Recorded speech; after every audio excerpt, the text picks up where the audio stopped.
you, Nancy. Thank you so much. I'm such a fan.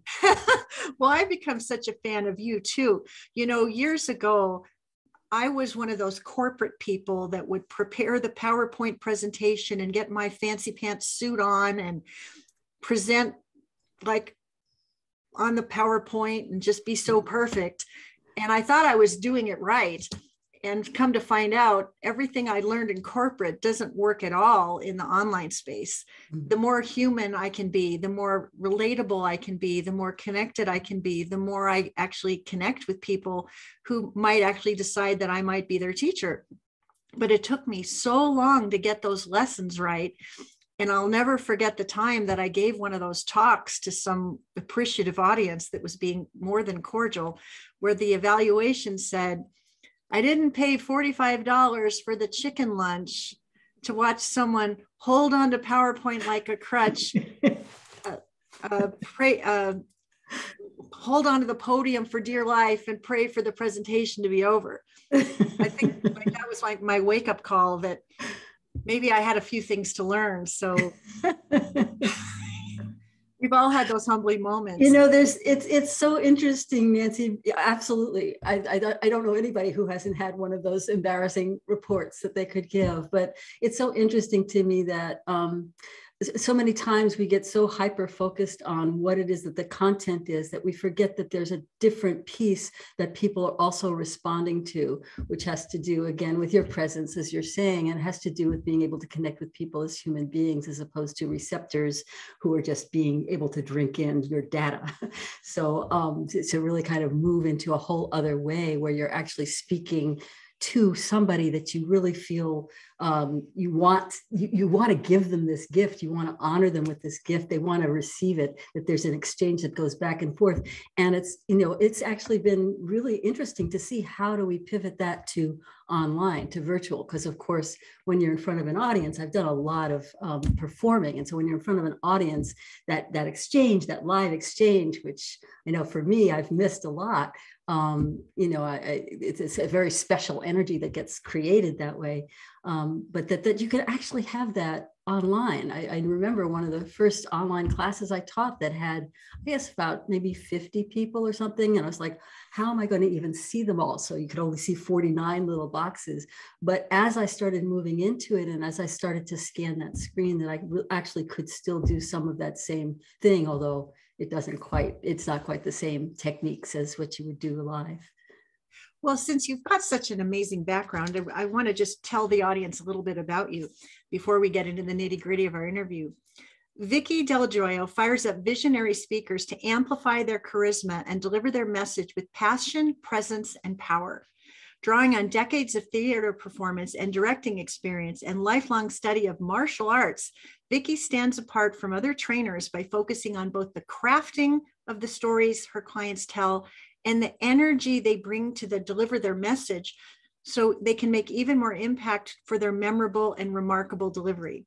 Since 1987, her methods have touched and transformed hundreds of speakers to stand apart and deliver with joy, confidence, and ease through live and virtual workshops that get everyone talking.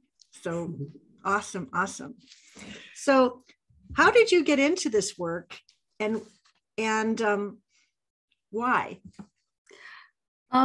I got into, you know, when you say this work, that's actually a big span because I've actually doing the piece that's the martial arts or the energetic part in terms of what is your charisma? What does that actually mean in terms of something tangible that you can do? Since, well, I'm going to date myself, but since 1979. So I've been doing this work for a very long time. But the way I got into the coaching for presentation skills, for how do you show up in your best self, was really because I was doing a lot of speaking myself. And as I was going into these different events, and a lot of times I would be one of several speakers, and I would sort of notice that there were these, you know, as they were speaking and they were delivering, you know, something that really mattered to them, that there were people in the audience texting or, you know, sort of talking to each other or just not there, just really wasn't landing with them. And it was breaking my heart. And I didn't really know what to do about it. I don't really like giving advice to people unasked for. But somebody came up to me and she said, I want to be a presenter just like you. Can you teach a class? And I said, well, I can teach a class to tell you how to be a better you, but I don't want you to be just like me. That wouldn't be real. And so I started these classes and they sold out immediately. It was very, very popular.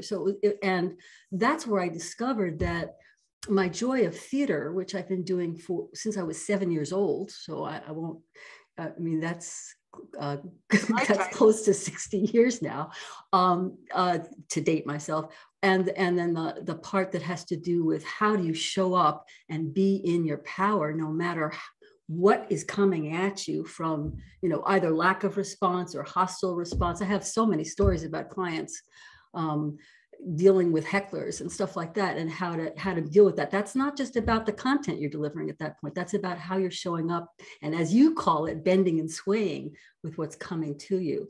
So I was invited basically to teach something. It responded, it clearly met a need, and then I dove in all the way. And just what I found was I just loved it, because I was working with people everywhere from business owners and lawyers and CEOs to people who are artists and people who are storytellers and people who are healers. And it was a wide range. And what everybody had in common was that they started to recognize that the energy you bring to everything that you do is what matters the most. And so combining how do you craft what you're saying and how do you deliver what you're saying is, I think, what makes me stand a little bit apart from other presentation trainers. So let me dig in a little bit about that, because there's the energy we bring, and then there's the stories that we tell. So yes. Let's start with the energy that we bring. Yes. Sometimes what I've noticed, especially for people who are newer in their journeys, as I was, when I first started, is I over-rely on a template, over-rely on a presentation, over-rely on a script. I may deliver the message brilliantly according to what I thought the audience wanted to hear, but for some reason it just fell completely flat. And now I know why. But when you think about the energy that people bring or fail to bring, what are some of those mistakes that you've noticed that will give everyone a wake-up call about whether or not they're making those mistakes? I'm happy to answer that question. And I just want to acknowledge, Nancy, that wherever it was that you started, where people were, talking about their chicken dinner instead of what you presented, you have come. I didn't know you then, but what I do know is I actually have seen you grown over time as a speaker. And I just want to say that some of the elements that people can bring, they can just watch you. So one of the things is to not focus so much on how am I appearing. What is the information, and how can I make it perfect, and how can I say just the right word, and how are people perceiving me, but rather to focus out, send that energy out I think of it as sending love. That may be a little bit woo-woo for people, but I think about it as, the passion that I feel in my heart for what I'm wanting people to understand when I'm doing a presentation, or what I'm wanting the gift I'm wanting to give them. So to focus on them instead of you is the first one. The second, and then, of course, we all have our running monologue. It's like, oh my gosh, I forgot this, or I should say that, and that's always going to be there. But it's really a question of like if we're radios and we're hearing all these different signals all the time. It's like, which channel are you wanting to tune into? And the channel you're wanting to tune into is you. That's number one. I think another mistake that people make is a sense of not really owning that they know what they know. And this is a little bit more subtle, where people will feel like, I need to have the script. I need to memorize the script. I'm coming, I've been an actor since I was a kid, but I used to do a lot of scripted, plays and stuff like that. And in the last 20 years or 27 years, I've been in an improv theater company that's not doing improv for comedy's sake, but it's called playback theater, where people from the audience tell stories from their lives, and the actors and musicians listen to the story, and then they play it back, listening for the story under the story. One of the things that the training for that has done for me is be able to really listen for what is going on underneath. And that's what I like to bring out in my clients and students. I like to bring out something that's going on that allows that authenticity to emerge. So this is a very delicate thing, and it takes a little bit of direction, I think, because some people feel like, well, to be authentic, I have to reveal stuff that I don't want to reveal, or I need to confess that I don't really feel secure and I'm really scared, things that actually doesn't really serve them. It's authentic, but it doesn't serve them. So how to find that authenticity that has vulnerability in it, but doesn't linger in that vulnerability in such a way that it makes the audience feel like they have to take care of you. It's more that, it's really a question of how do you create that vulnerability so people can feel like they are you. I always say, invite people into the movie of what your experience is. When you tell your story, let them be in it with you as opposed to just view it or just describe it. So that's another mistake, describing something, there's this, and then there's this, and then there's this, and then there's this, as opposed to imagine yourself here, bring somebody in. Does that make sense? Yeah, I appreciate that. One of the things I've learned from some of the speaker trainers that I've learned from in the past is the idea that you can tap and transport people to a place or a moment in time where they can feel and be and taste and experience what you were feeling, tasting, and experiencing in that moment.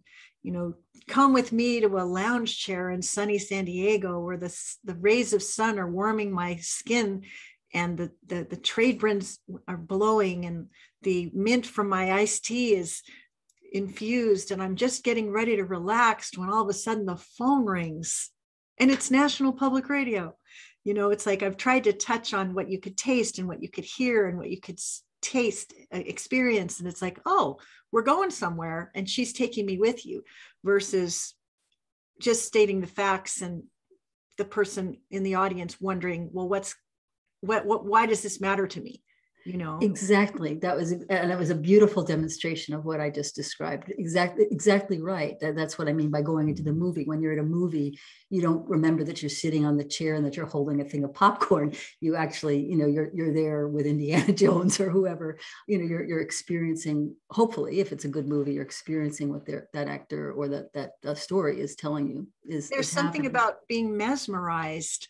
Yes. If you can be mesmerized. There's a TED talk I saw not long ago that I really need to remember this person's name, but what they did was they did this test where they connected electrodes to people's in audience to their brains, and then a storyteller came out and started telling a story, and they had electrodes too. And before the storyteller came out, the readings were all chaotic like that. And when the storyteller actually came out and started, over about 5 minutes, they all started registering the same pattern, which was really, really interesting to me, because that was a place to me where deeper than even how do we promote our business or how do we promote our case when I work with lawyers, or how do we do this or that, is that sense of how do we actually feel one another? How do we actually experience empathy?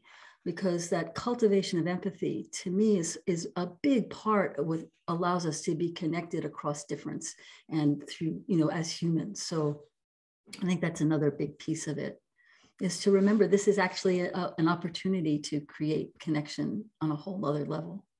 And speaking of creating connection on a whole other level, as we're for most of the time lately connecting with people virtually, there are some very simple mistakes that people make that break the connection. And there's also bigger things that they do that are mistakes that fracture the connection.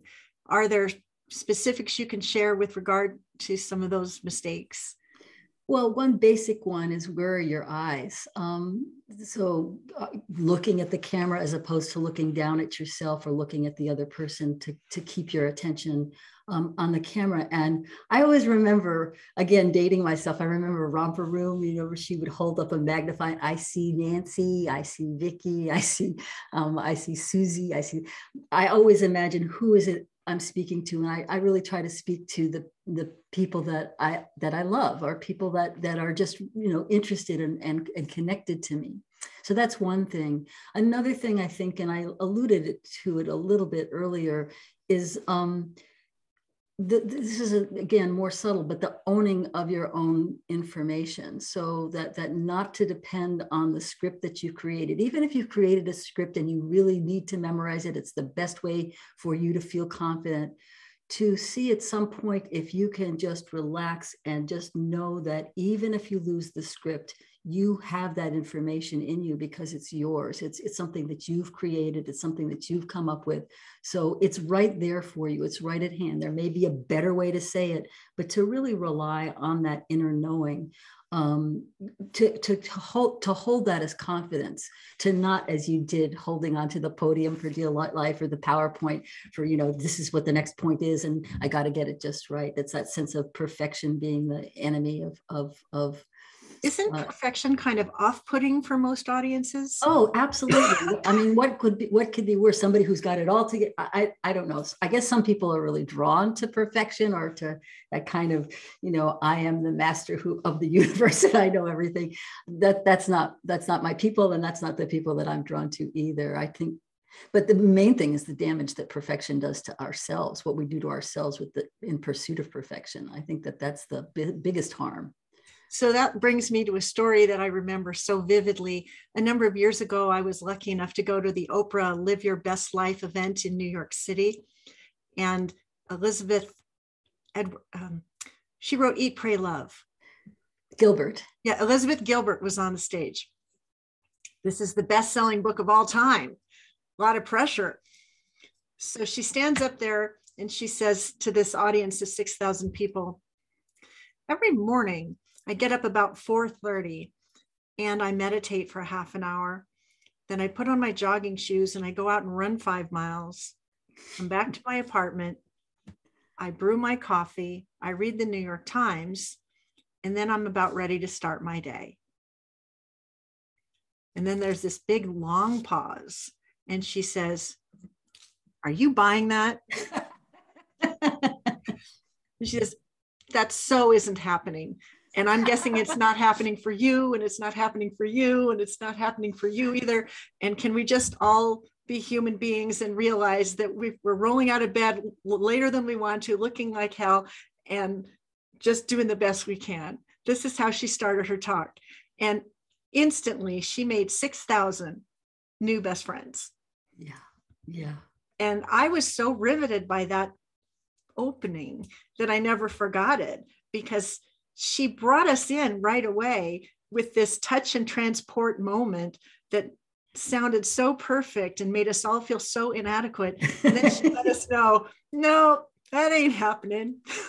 So it's a perfect example of vulnerability as strength, right? I started, for some reason, when I was 17, I started that as a mantra for myself. I started thinking vulnerability is strength. I didn't even know quite what it meant, but that's a great example of it. It's a kind of vulnerability where people don't feel like, oh, I have to take care of her because she's not getting up and running. But people go, yeah, that's me. So yeah. I love that story. Well, so some of the mistakes are, we're forgetting to look at the camera. We're forgetting to bring ourselves to the message. We're over relying on a script instead of embodying the message. And then when it comes to actually telling stories, give us some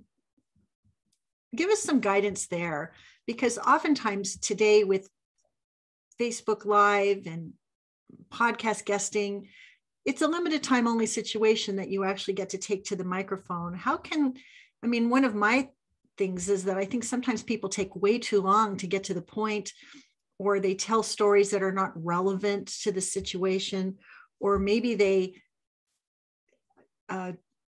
ramble and take way too much time without connecting the dots. What are some of the mistakes people make with regard to storytelling that can help us do better next time we get a chance? Great question. Thank you for asking. I think that I agree with all of those things that you've observed. I think that, first of all, having a sense of a map And there's a common thing for a lot of speakers to do something called the J story, where you tell, things are like this now, and then it wasn't always like that. And then they tell the bad hardships, and then and things are even better. This dip. For me at this point, that feels so overused that I almost stopped listening. So I think that you can use it. It's not that I'm saying you can't talk about how things were hard and why things are better now and why what you do has helped that. But I think that there's a way in which when people don't know where they're going with their story, that's when they start to ramble. I think that where people get the most lost is in that fine balance between too many details and too few details. So either I'm telling you, I did this, and then I did that, and then I did this, and after that I did that. So they're just kind of reciting a resume or a kind of a dateline, or they're getting so lost in not really knowing what's important that they lose what the connection could be. I think there's something about really knowing what is the essence of the story. And to me, that's where I feel like that's where I love to help, because I can hear that really fast from people, and we don't always know, right? We don't always know what's important and what's not. I remember I had one client who said she had worked with me. After working with me, she said, I used to hate to go and speak and tell my story. I was so bored with it. I just couldn't go through it one more time. And she said, now I feel like I can't wait to tell it. And I've seen her do several speakings since, and every time she tells it's a little different. I mean, and I have people who tell some dramatic stories. I have another client who was a refugee from Afghanistan. When she was 5 years old, she walked across the desert to Pakistan as a 5-year-old with her family. A lot of intense stories in there. But she, because it was so, 5 years old, it was so ingrained in her, she didn't realize the kind of impact it would have. So, how do we lift up what actually, what is a child like going across the desert? It's so beautiful here. Look at all the light. She's, loving it. And then having something happen with somebody with a gun and being really fearful. And so to be able to kind of go into these different aspects that are the essence, and how do you bring that up? So for her, the essence really had to do with resilience and finding her own sense of worth in herself during this journey, which has now carried her forward in terms of how she helps other people, particularly Muslim women. So there's a way in which there's this sense of how do you find what that essence is, and tell somebody the story, ask them what they heard that really resonated for them, and then take note of that. Tell it to several people, or talk to somebody who's a coach, but really find a way to get that feedback, because it's very hard when it's our own story to really know what matters and what doesn't, right? Something else that I've noted is that sometimes if you are someone who has been invited to give the same talk again and again and again to multiple audiences, at some point it becomes the speaker can become disconnected from the story, because it's like, oh, another gig, another day, another dollar. I'm going to give that talk again and again. Amen. And here we go again. And there must be some kind of, I think about James Taylor singing You've Got a Friend, or Fire and Rain. How many times has James Taylor sang Fire and Rain over the last 40 years? But every time I hear it, it's like an old friend that I'm so happy to hear. And it's his soulful delivery and the story that he's telling as he's singing this song that always brings me back to the present, and what beauty there is in that music. And so I think that if you're someone who's been given the same talk again and again, there's got to be something that we can do to snap out of the rote delivery and remember that everyone in that room hasn't had the privilege of hearing it as many times as you've given it. Right? Yeah. Yes. I think that I love that, Nancy. Yes. I think that's actually one key realization is to remember that not everybody's heard it.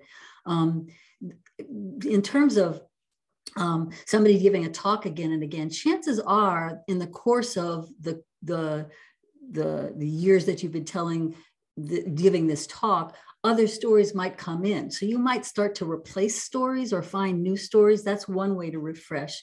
Another is to, again, remember that the impact that you have isn't necessarily what people that you're experiencing yourself as a speaker is not necessarily what your audience is. I can remember one time I was touring in Europe with my theater company, and we did a show and we'd all had this sort of traumatic experience, which I won't get into, right before the show. So in the show, it felt like we were all kind of almost bumping into each other, and we were all like kind of out of our bodies and just kind of going through it.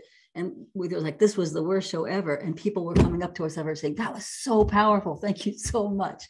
And that's when I realized you just don't know. As the speaker, you just don't know. I mean, you get feedback as a speaker in terms of, do people go to the back of the room? Are people buying your stuff? That kind of thing. But in terms of the actual, the ways in which you're holding people's attention, sometimes it's really about technique. That technique just carries you forward. We can't always show up in our fullest presence. We can try. We can certainly call on things. There's certain techniques we can do to call on things. And that's what I do when I'm about to go on stage and I've just had a few, too much going on and I have to really pull myself in. There's techniques to pull yourself in center so that when you come out, you're really exuding what you want to exude. But are you willing to share a couple of those? Absolutely. For anyone who's ever tried to calm the butterflies and get them to fly in formation before it's time to go on. I mean, I think I was confessing to a group the other day that anytime I've ever been invited to give a big keynote where there was money involved in a large audience, the night before, I'm instantly going through how did I hoodwink them into paying me this much money? And is this talk any good anyway? And do I need to start from a clean sheet of paper and stay up all night and start over? I have all this self-doubt and imposter disease that comes up. And then the next morning, somehow I managed to pull it off. What exercises or rituals would be helpful to people who ever go through any of this anxiety so that we can rock it with a little less drama? The transformation of stage fright is such a big topic. I thank you for asking that. And I just want to say that never really goes away, right? I've been performing, doing theater and performance since I was 7 years old, starting with summer stock as a kid. And then and I've performed before small audiences and very, very, very large ones and beyond.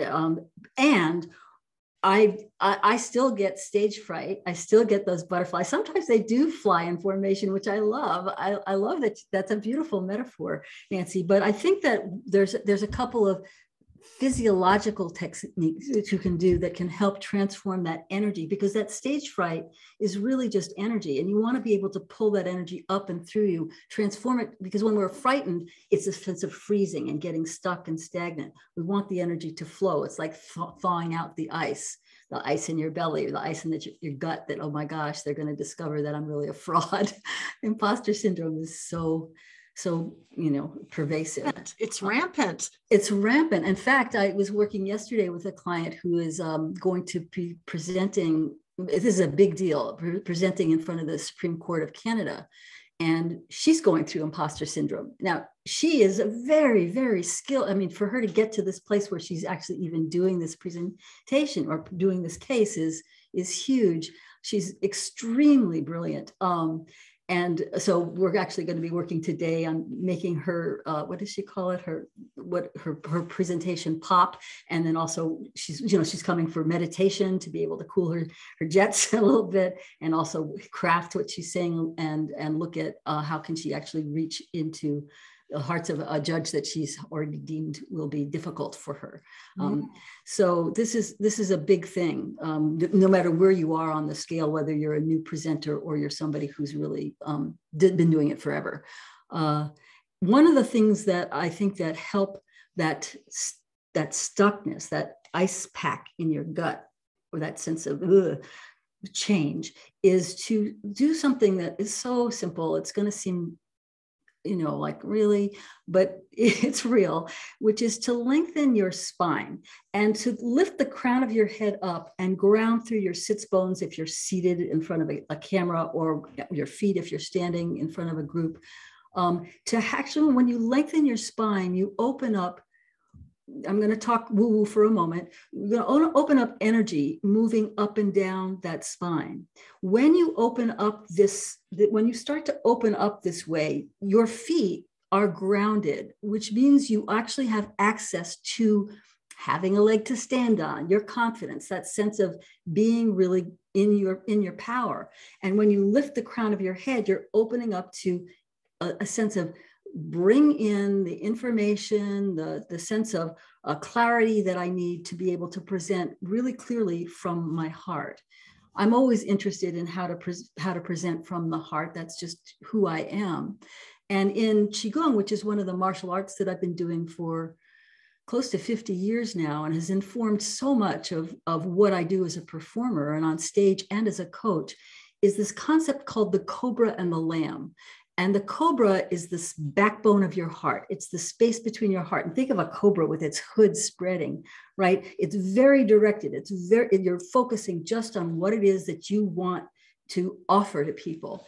And the Lamb is all about the front of the heart, the reciprocity, the sense of exchange that we can have when we're really feeling connected with others. So we want to have a balance between that passion and that reciprocity. So to do that, when we lengthen the spine, and that's all it takes, feeling ourselves long, and then allow your clavicles, your collarbones to, I think of them as smiling, just them opening up, that's going to open up this part of your body. When you open up this part of the body, I mean, just look, you can see, I'm going to tell you something that's really important. I'm going to tell you something that's really important. It's not, I mean, they radiate something different. So just opening this up allows people and allows you to feel like, okay, there's some place for that stuck energy to move, because when we're scared, we cramp down and then we hold it there. It's like, I don't want to move. But when we open, it opens up the solar plexus, the heart, and the throat. The solar plexus being the fountain of something called Wei Qi, which has to do with externalized energy that comes out that people say, oh, I want to get to know that person. Or, I don't think that's my person. That's people read this all the time, even though we don't call it something, with Chinese words. It's, it's whether you're arm's length or arms wide open. Exactly. Right. Yeah. Good or bad vibes.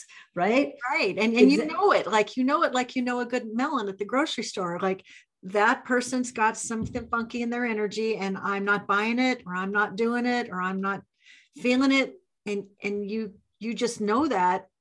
It's palpable. It's palpable. Yeah. And I didn't really get that until I actually had an experience where, in fact, the reason I got into martial arts was really for self-defense.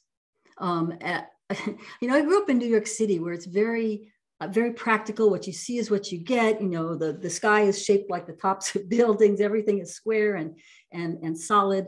I was really afraid that when I moved to California, I was going to become one of those woo people whose feet never touch the ground. And I've become my worst fear, right? Because I teach people about energy all the time. So anyway, when I started doing the martial arts, I had been beaten up on the street, and I wanted to learn how to, take care of myself in a different way. And I had been training in this very, very a style of martial arts that really is based on street fighting and combat. It's called Kajikembo. It was created in Hawaii by 5 masters of different forms, just trying to take care of their people. So I'd been training in it for quite a long time. I think I was training for my black belt at that time. I can't remember, but I was training on it for quite a long time. And my partner at the time was training at the same place that I was, and we were breaking up. So we were fighting at home. And then we'd get to the dojo, or what was called a kun. And for some reason, our teacher thought it would be great to have us spar with each other a lot. So we were literally hitting each other, kicking each other in the kun, and then going home and screaming at each other. It was not my favorite time in my life, not what I usually talk about that much.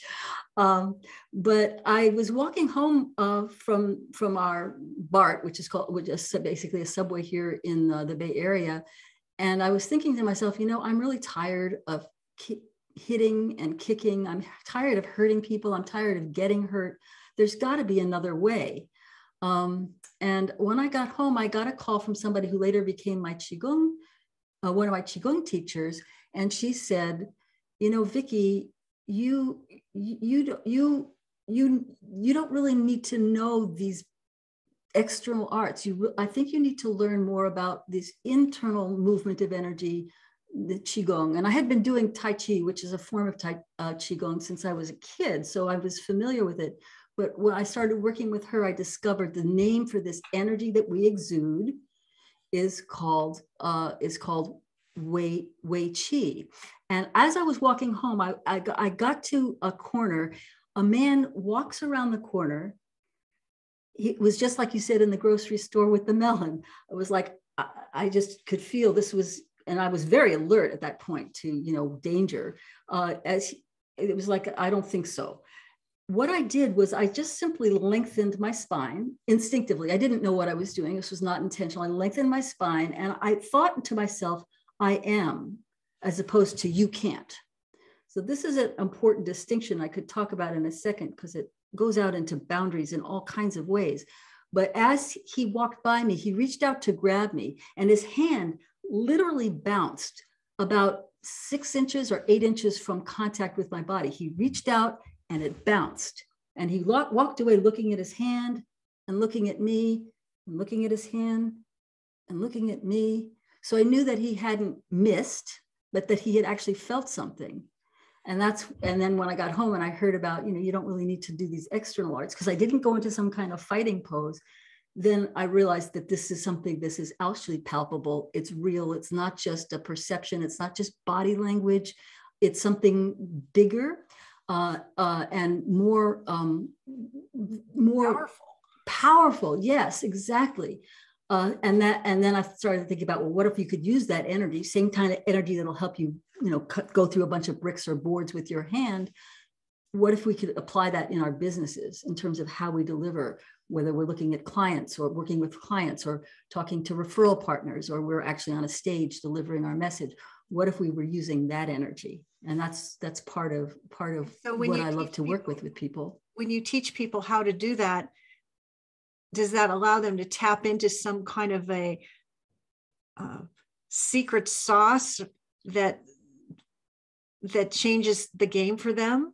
Absolutely, 100,000%. It absolutely changes the game, because and it starts with this sense of opening up, that energy flow, not getting stuck, right? And all Chinese medicine and Western medicine too, stagnation is a key to what happens with disease, whether it's emotional or mental or physical.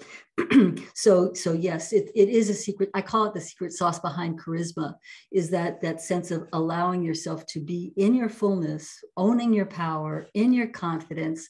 And there's all kinds of subtle cues that your body gives off, and to start to really recognize what those are so that you can own them and pivot them so that it's serving you in a way that's resourceful, as opposed to something that takes something away. Oh, that was so good. You know, I have studied under many speaker trainers in my lifetime, and I'm always on the path to mastery. And I have to compliment you, because being in relationship with you, without even being engaged with you as a client, but just watching you do your thing, it's so interesting how I've been able to embrace some of the concepts that you talk about. It's such a fluid, beautiful thing to learn how to be your best self in a conversation with a human being. And then when you can imagine that there are tens or 20 or 100 or 1,000 people also listening, that they might also be feeling the kind of energy and intention that we are bringing to our message, that's where real influence takes root to grow. And I am a very practical person, and I am someone who has resisted the woo perhaps more than I want to even confess.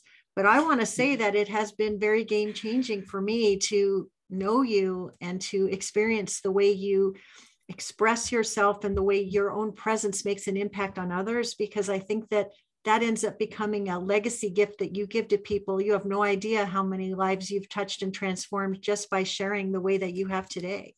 So I'm just very, very honored that you would share all this with us. That goes right into my heart. And Nancy, thank you so much. Your words mean the world to me.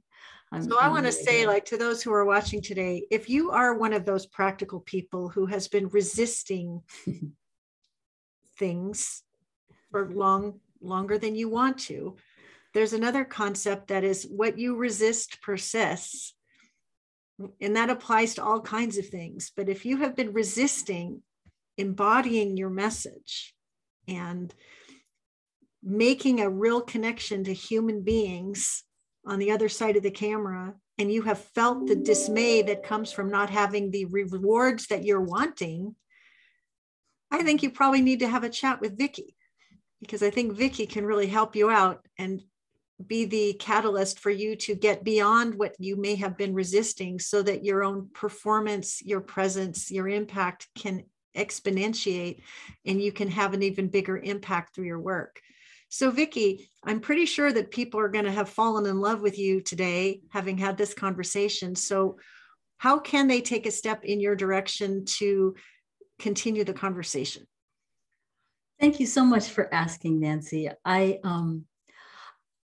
If you feel like you're somebody who feels like, I'm close to it, I'm there, or you're somebody who's even spoken a lot, but you want to take it to the next level, or you feel like, I just can't deal with the stage fright, it's just holds me back, or you're not quite sure that your message is quite honed to where you want it to be and you want to figure that out, I would love to talk to you. It would be just a joy for me. So you can contact me, we can have a short conversation, and I can kind of give you a little bit of an energy read right there and a little bit of coaching around your message. Just go to yourpowerpresence.com. And right there, you'll be able to sign up for a complimentary session with me, helping people really come forward as their best self is not only something that I love to do, but I think one of the reasons I'm so passionate about it is I think that our planet is at a place of a pivotal change on so many levels. And I believe that the more we can come forward with who we are and our authenticity, hold our stories, and really look at what it is that the good is that we're bringing to the world, that's what's going to change everything. So I'm on a mission to see the world change in my lifetime. So I don't have that many years left. So please do contact me if it's something that you feel like you have something that you want to bring forward that will help people. So it's yourpowerpresence.com. Yourpowerpresence.com. I'll be sure to put that in the show notes. And I'm hoping that everybody who's walking their dog and riding their bike and doing multiple activities will remember that yourpowerpresence.com is the avenue to connect with Vicki Dello, who will allow you to bring your power presence to the live or virtual stage in a way that will change the game for you and maybe even help change the world. So thank you for being here today, Vicki. Thank you for those who are watching live. Thank you for those who will watch by replay. If you've loved this conversation, please subscribe to my YouTube channel. Please invite friends to do the same. Then you'll always be first to know the next amazing guest that I bring to the Learn More, Earn More show. Vicki, it's been great to have you here. And thank you again for all that you have shared. You are amazing. Thank you so much, Nancy. It's a joy always to connect with you in any way that I can. Thank you. All right. Well, we'll see you next time. Let's see.